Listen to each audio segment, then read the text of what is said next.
Yeah. Alright, yo! I'm here at PC League. Naligaw ko din sa Tansa, Cavite. Ayun, minsan, masarap maligaw paminsan-minsan eh. Alright, let me introduce you my good friend, Ian. Ian! Hello, mga SBAPN Nation. Alright, cool. So, kwentuhan natin si Ian ngayon kasi I visited his shop and we wanted to know kung paano siya nagsimula and all that shit, no? Tingnan natin, paano ba Ian? I mean, introduce yourself. Ilang taon ka na ba? You look young. Ako si Ian. I'm 21 years old, by the way. Man, he's young. Yes. Bali, nagsimula kasi yung PC League.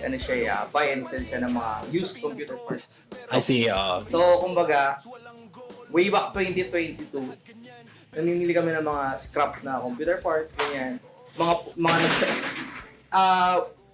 Nung nag-pandemic kasi, uso yung mga nagsarahang computer shop, di ba? Oh, yeah, madami nga. Mga Pisonet, ganyan. Madami nga yun. So yun yung mga hinahakot namin, binibenta. And then mga 2023, naging parang... Actually, 2023 employee ako eh. So yun, nagsimula kami ng mga second hand na GPU. Then hanggang, yun, nag-stock naman ng mga brand new na parts, ganyan. 2025, inopen namin tong physical store namin dito sa Cavite. Okay. So you save up some money. Yes, kumbaga benta ipon hanggang ma-save up natin yung pangpuhunan. Alam niyo he's only 21 years old, ano? Ang nakakabilib dito kasi, when I was 21, naglalaro pa ako ng lupa nun eh. I was 17, nag-home service ako. Ng computer, nagre-repair kami sa mga school, ganyan. Saan mo natutunan yun? Tito YouTube. Ang galing ha? Oo, Tito YouTube. So parang diskarte versus diploma, parang ganun. Parang ganon. Actually, ang course ko nung senior high school, computer servicing. Pero, di ako pumasok dun. Tumigil na ako. Okay. Wala ako natutunan dun, Dok eh. So parang, okay na, I'm staying here, tapos parang useless. Parang... Pag ni-YouTube ko kasi siya, nandun na lahat yun eh. Oo. Diba? Mm. Pagka ni-YouTube mo siya, mas tingin ka lang sa comment, nandun na lahat ng kailangan mo. Pag hindi ka na-recap, ganyan. So, ang dami pa nilang mentor doon na pwede magturo sa'yo. Ewan ko, hindi ko lang siguro matripan yung sa school. Pero hindi ko sinasabi mo kayo mag-aaral, guys. Kumbaga, kayo nang bahala sa sarili niyo. Pero ako, mas natuto ako sa YouTube. Hindi, kasi sa technology naman talaga pwede yan eh. Pwede yan. Mahirap yan pag medical, syempre, di ba? Oo. Pero sa technology, which is always changing, malaking bagay yung self-taught eh. Oo. Tsaka di mo pwedeng sabihin na laging diploma. Depende pa rin sa aspect sa industry, ganyan. Okay. Yeah, I do believe that, no? Tapos nung natayo mo to, 2025 Actually, na, no? 2024. 2024. Last malipat, August of 2024, nag-open tong physical store namin dito sa Tansa. Oh. Legit, no? Pati financing, meron na sila eh. Meron kaming Skyro Salmon credit card. So, any type of credit card. Meron din kaming credit card installment. Paano sila na-approach yung mga financing? Kasi syempre, hindi yung basta-basta pumapatol yung kani-kani yung computer shop, di ba? Yes. Una, kailangan mo ng permit. Walang kolorum. Oh yes, for sure. Tapos yun, lapit ka sa kanila. Email mo sila, ganyan. Tapos, actually yung iba kung saan lumalapit pag alam nila na kilala ka, ganyan. Meron kang store, kompleto ka sa papers. I see. Sila na yung lalapit sa'yo. Parang ganun. Okay, gusto ko magkaroon ng ganyan sa kliniko financing ng ganun. Pwede ba yun, Dok? Dapat. Kasi, health yan eh. Di ba? If they could finance Credit card payment, tapos installment, no? Oo, para for healthcare, di ba? Sa Amerika, uso yan eh. Kaso paano pag kasi may ibang financing, i-approve pa eh. Ganun nga, di ba? Kung meron approval, instant approval, example, for 15,000, 30,000, ma-approve nila for healthcare, di ba? Kaya yun yung hinahanap ko ngayon, yung mga salmon, mga home credit. Pwede sa financial institute. Yung mga ganun, pwede mag-finance for health naman, not just for, gamit, di ba? Hindi lang sa gadgets. Di ba? So, I mean, what made you I understand, may training ka sa school, nagkaroon kayo ng parang nakahiligan mo na lang o talagang nasadla ka na lang sa ganun? Ang PC League kasi, for gamers by gamers siya. Yung tagline niya. So, ako, gamers din ako way back 2019, 2020, nung pandemic, lahat naman tayo nahilig sa bahay lang, ganyan. Tapos, nahilig ka PC gaming. So, Yun, yung mga, minsan kinakalikot yung computer ko pag wala akong magawa eh. Oh, nice. So parang passion mo na rin eh. Oo, tapos yung passion na yun, ginawa natin siyang pagkakakitaan. Nice. Parang ganun. Ano to, may guidance ka ba ng parents? Kasi you're young, you're 21. Anong guidance na nabigay ng parents wala mo? Wala. Purong ano lang siya, YouTube lang. Kasi yung parents ko naman, hindi naman sila business people eh. Oh, okay. Ano ba Yung- background ng parents mo? Yung tatay ko farmer siya sa Quezon Province. Okay. Yung nanay ko OFW. So, Damn, bro. That's binata nice. ko ang kasama ko yung kapatid ko. Dalawa lang kayo magkwento. Dalawa. Tapos hanggang ngayon kasama ko siya. Galing. Parang ganun. So, wala siyang influence sa father, mother, ganyan. Wala. I mean, ito nga yung masasabi mo na, man, nigga. Right? If you think about it, yung mga ganito klaseng mga niggas na talaga madiskarte. You know, if you think about it. I mean, we're not talking about the stupid bitch-ass Pinoy niggas, right? We're talking about yung niggas with abilities. Di ba? Hindi basta-basta, I mean, he's young, walang mentor, nag-YouTube, nagtayo ng business, now he's, established. Ang sarap ang sarap i-example sa mga kabataan na ganito yung gagayahin nyo. Di ba? Panis yung Doc, gayahin nyo. Huwag yung mga tatanga-tanga online, puro keyboard warrior lang. Di ba? I mean, you have, yung mga bata ngayon, you have all the capabilities and all the knowledge in YouTube, social media, AI, di ba? Okay, may laptop mo nandiyan na ako. Walang rason para hindi ka kumita ng pera eh. Tama. Oo. Di ba? Sa panahon ngayon, especially social media. At saka, konti na rin ng tanga ngayon, Doc. O marami pa. Marami. So, ang dami yung tanga-tanga ngayon. Kaya uso yung stupid bitches, Pinoy niggas eh. Tama. Ayan. So, ang dami. Kaya lang bibihira yung gaya mo na nag-establish, tapos walang mentor, tapos self-made. Yeah, I mean, I'm rooting for you kasi you're young. I mean, my oldest is 23 years old. Parang anak lang kita eh. Could you imagine my Ilan taon oldest? ka na, Doc? I'm 48. 48. I'm 48. My oldest is 20. 32. Oh, di mo ang 47. Di, pero yung nakakabilib kasi, sabi ko nga, kay dad niya ako, naglalaro pa ako ng lupa niyan eh. Di ba? 21, naglalaro pa ako ng lupa niyan. Ngayon, nakikilala ko pala, may babae pala sa mundo. Doon ko pala nakikilala yun. Ganun pa lang. Oo, nagiging tao pala ako, unti-unti pala, namumulat pa lang ako. Pero ikaw, mulat ka na, tapos nag-establish ka pa tayo ng business. I mean, this is like a perfect example of a young entrepreneur na dapat gayahin. Thank you, Doc. Diba? Ano yung future sa tingin mo ng PC League? Anong tingin mong, saan mo siya gustong dalhin? Sa estado niya ngayon, masasabi kong kulang pa siya eh. Okay. Kumaga, we want more. Gusto namin mag-branch out pa. May mga customer pa kami hindi nakikita. Ang customer kasi iba-iba yan. May mga naghahanap ng para may magamit lang. Meron mga PC enthusiast. Oo. Meron namang high-end. Meron pang office. So, gusto namin siya makater lahat. Hindi lang gamers, hindi lang end user, kundi almost lahat ng type of customer Okay. na nasa market.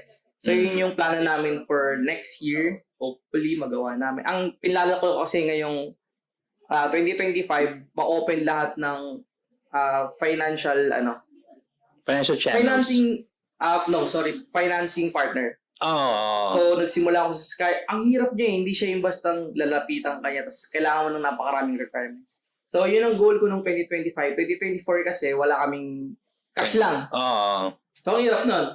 So, yung goal ko nung 2025, ma-open ko lahat ng financing partners. Skyro, Salmon, credit card, installment. So, I think nagawa ko naman siya. So, Which is a big accomplishment, by the way. Yes, yun, ang gusto ko lang sa PC League, magtuloy-tuloy siya and at the same time, i-level up lagi yung game. Yeah. Laging mas, alam mo yan, mas Yeah. gigil. Kasi ako, totoo lang sa business ko, kasi you know, kaya hindi ako takot mag-content o maban ako o ma-cancel ako kasi hindi mo na ako kumikita sa social media. Walang kita dyan. Kumikita ako sa business ko. May option na nga si Meta na i-monetize, di ko minomonetize eh. Ako rin. Di ba? Ako rin. Kasi wala namang kwenta eh. Matatakot ka lang eh. Tsaka, wala talagang kita. Yeah, so I guess in my case, kaya ako anyway nagiging successful yung business ko is I basically specialize. Ako lang yung gumagawa ng bagay na yon sa buong Pilipinas. Kaya nga siguro ako rin him being young, siguro sa mga young entrepreneurs, you need to specialize on something na kayo lang ang pwedeng gumawa o kayo lang ang una. Kasi you don't have to be the best. You just have to be the first. Kailangan mo lang mauna. Pauna. And pag nauna ka doon, maikilala ka, and you're golden, you know? Tsaka yung problem solving, I think, napakagandang character traits na pag mag-open ka ng business. Hindi lang siya yung literal na problem solving. Say for example, bakit unique yung PC League kumpara sa iba? Pag pumunta ka sa ibang brand na di wala ako sa sabing brand. Pag pumunta ka sa mall, na PC store, Yeah. bibili ka ng PC, well, i-explain naman sa iyo yung specs ng ganyan. Pero I don't think so na ihahatid nila kayo sa bahay para i-set up yun. Kasi hindi din alam ng regular na ano yun eh. So, isa-set up kayo? Yes, Sa bahay mismo? actually, mag-chat ka lang sa amin, papakita namin mga package namin. Pag okay, Eh, na-deliver ba't pinapunta mo na pa ako dito? Oo, Set up ka naman pala. Joke lang. Gusto namin ma-meet ang the greatest dog of all.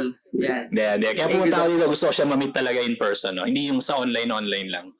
Ayun. So nagsa-set up sila sa bahay. So that's what makes you unique. Kasi, Oo, kasi actually, hindi naman kami gumagawa nito, pero kumbaga, mabilis kaming kausap. Yun lang yung lagi namin pinagmamalaki. ayos. Kasi hindi pa kayo ganun kalaki talaga, na malaking-malaki. No? Yes. So, flexible pa. Ano yun? Are you just doing it in the entire Cavite or entire Metro Cavite, Manila? Manila, Laguna, Batangas. May mga rider kami, so Ang bilis say for example, order ka ng, nag-confirm ka ng order 11 a.m. I-build namin yan, matatapos yan ng 1 p.m. Bilis So nandito na yung rider namin ng 1:30, babiyahe siya, let's say, Marikina, 2 hours, Cavite to Marikina. So darating yun ng 3 p.m., nandun na yun, lalatag niyo sa table niyo, papakita niya yung specs, tsaka niya siya babayaran. Ayos. Yan, pwede niyong bayaran ng cash sa kanya, pwede niyong i-transfer sa amin. Ayos. Hassle-free, hindi ka naman problema kung compatible ba to, ganyan. Kasi sa kagaya ko na wala talagang time mag-isip niyan. Bisa nakakatawa din. Hindi, ayoko mag-spend ng time na bubuuin ko pa yan. Basta sabihin ko sa'yo, gusto ko pang edit. Yun lang, di ba? I need a professional to know that already. Di ba? Gusto ko ng pang-edit pero hindi ka maloloko. Ayun. Kasi madaling sabihin na ito pang-edit to, bigyan mo ako 15K. Malabo yun. Malabo yun. So tama, yung sinabi mo, sa mga somebody talagang walang alam dyan. Di ba? Madaling maloko. Ang dahil pa naman budol sa Pilipinas. No? For you to find out na panluloko ba si PC League, hindi namin alam. Kaya makapagsabi. So maganda trusted din pala, no? Trusted. Yun yung napakahirap makuha. Yung competitive pricing kaya mong ibigay. Yung availability ng parts kaya. Pero yung trust, ang hirap nung makuha. Sa somebody na pinuprove nyo pa yung sarili ninyo, malaking bagay yung tiwala. Yes, tama. And I feel na because you're going to people's houses, didetalye nyo kung ano yung laman ng computer, I think that builds a lot of trust. No? I mean, for somebody so young na maisip yun, that's very cutting edge para sa akin. Magaling yun. Okay yun. Especially ngayon na ang dami ng alam mo yun, takot silang ma-scam. Oo, kasi ang daling bumili online eh. Ang daling mag-click tapos deliver. Pagdating sa'yo, bang. Lalo yung mga Temu, yung mga, Diyos ko, yung mga binibili sa Lazada, wala akong katiwa-tiwala dyan eh. Totoo lang, wala akong tiwala, no? Anyway, it's any advice sa mga young entrepreneurs who wanna get into the game and become their own boss? Paano bang nasabi mo sa kanila? Jump. Go mo lang yung naiisip mo. Pero huwag kang basta, mag-execute. Kailangan mo siyang planuhin, i-research mo yung market. Wala naman akong di ko naman sinasabing nag-research ako, pero throughout my entire experience, 2021 until 2025, hanggang ngayon nag-aaral pa rin kami. Inaaral pa rin namin yung market, yung mga pricing ng PC, kasi taas-baba siya, yung mga bagong technologies na nilalabas ng mga manufacturer. So, lahat yun inaaral pa rin namin. So, parang Nike, no? Just do it. Just do it. Just do it. Wala namang mawawala kung hindi mo susubukan. Tama ba? Wala namang mawawala kung susubukan. In a way, may mawawala, like pera. Pero ma-earn mo pa rin yun Pero you will gain the experience. Tama. Mali pala yun, hindi ko na uulitin. No? Tama. Laging merong balik. Yeah. I mean, life is always a learning process naman. Tama. So, Kahit sino nag-aaral to nito eh. yeah. Di ba? Yung mga Yeah. doktor. Tama ba to?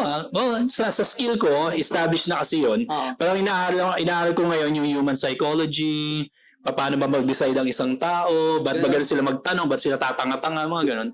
Yun ang inaaral ko ngayon. Ay, sundo ka. Oo. Kasi ito lang ang hirap intindihin minsan ng tao eh. Well, may tatanong sa akin, Dok, masakit likod ko, anong gagawin ko? I'm like, dude, just come to the fucking clinic, man.